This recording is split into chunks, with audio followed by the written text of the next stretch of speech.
Good afternoon, welcome along to Friday. You know what Friday means by now. You have been through this many a times this year and last year.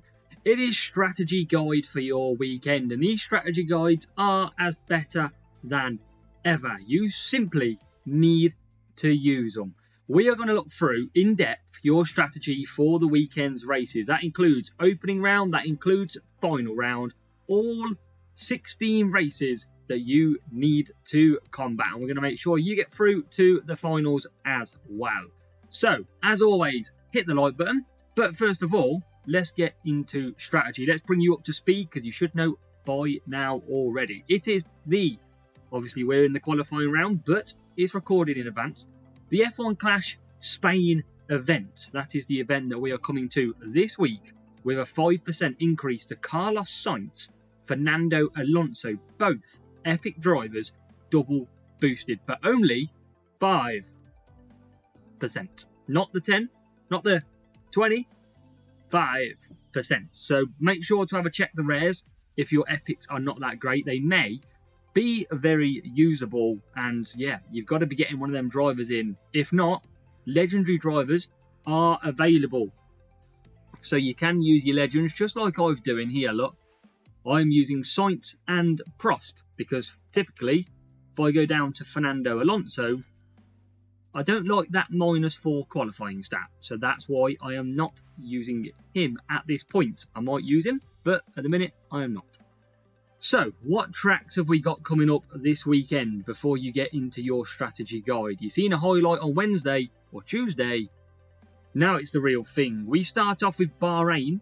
We've got Suzuka, Spa, Jeddah, Monaco, double Italy, Imola and Monza. Get your tears out, get your tissues ready, because they are tough. And then we finish off with Miami. So should make I think it's going to be a very difficult weekend of racing. And remember, you still need to get your best result before we go into the new season, which is roughly around the second week in May. Could be the first week, could be the second. So if time's running out, it better be time to get your best result.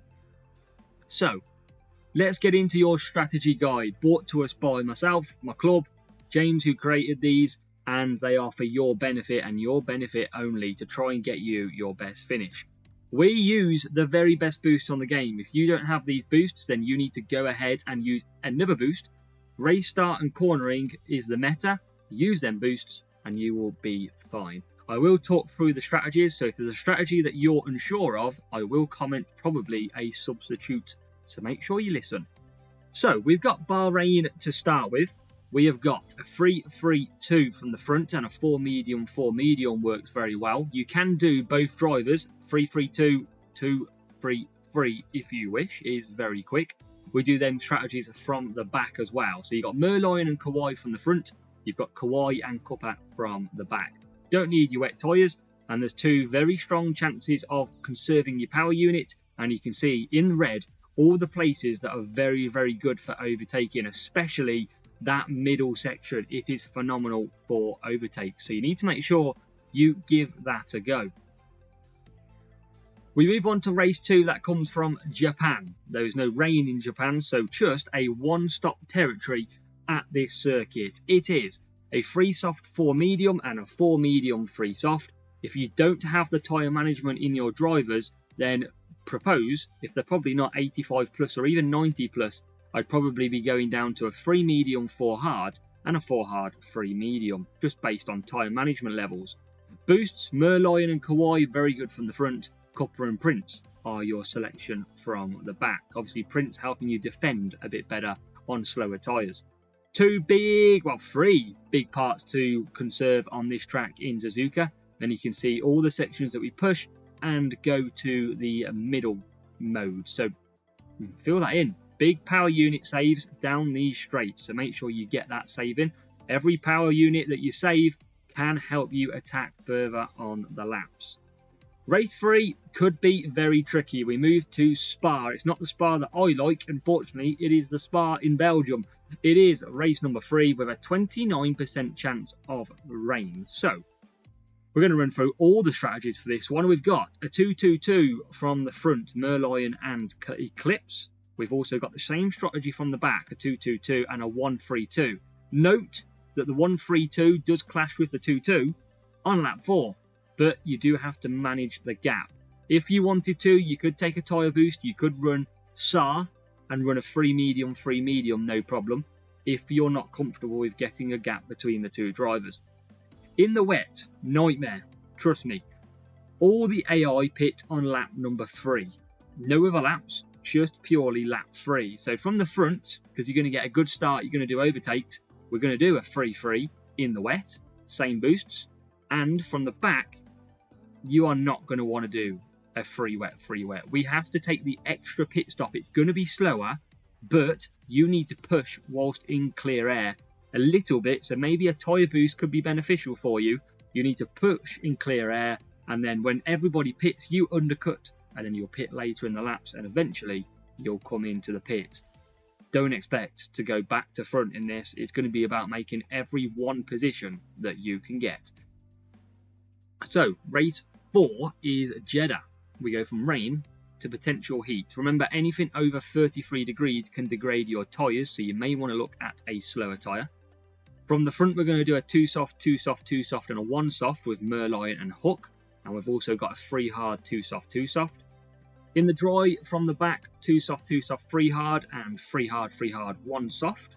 I quite like that strategy just because not a lot of people pit on lap 6. And it really does work if you conserve through the sections that I tell you to. Free wet, well, we don't even need to go through the wet one, not about. It doesn't rain really in Jeddah. But you can see, really push through that first section and pretty much medium and conserve the other half of the track, and you can make them strategies work. Big straights, big conserving. Simple as that. Race 5, Monaco. I'm doing this quite a lot now, and to be fair, it is pretty good. Now, one quick note to reach out. We have got 4 medium, Merlion and tuning, and 5 medium, 3 soft. If you've got 90 plus tyre management, you can run 4 softs. Simple as that.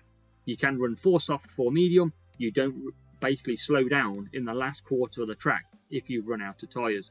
From the back, we're running a 3 soft, 5 hard, and a 4 medium, Copper and Prince to help you defend on the slower tyres. There is a 16% chance of rain. So from the front, you're going to push hard. We're going to do a 4-4, and we're going to do a 5-3 as well. So really, it's going to be a tough track. Conserve 3 different sections. Hopefully, you can score big in Monaco. Race 6, we start the double nightmare. It, first of all, is Imola, and from what I understand and what I've worked out, this is your fastest lap track in final round. We've got a 3-3-2 and a 4 medium from the front.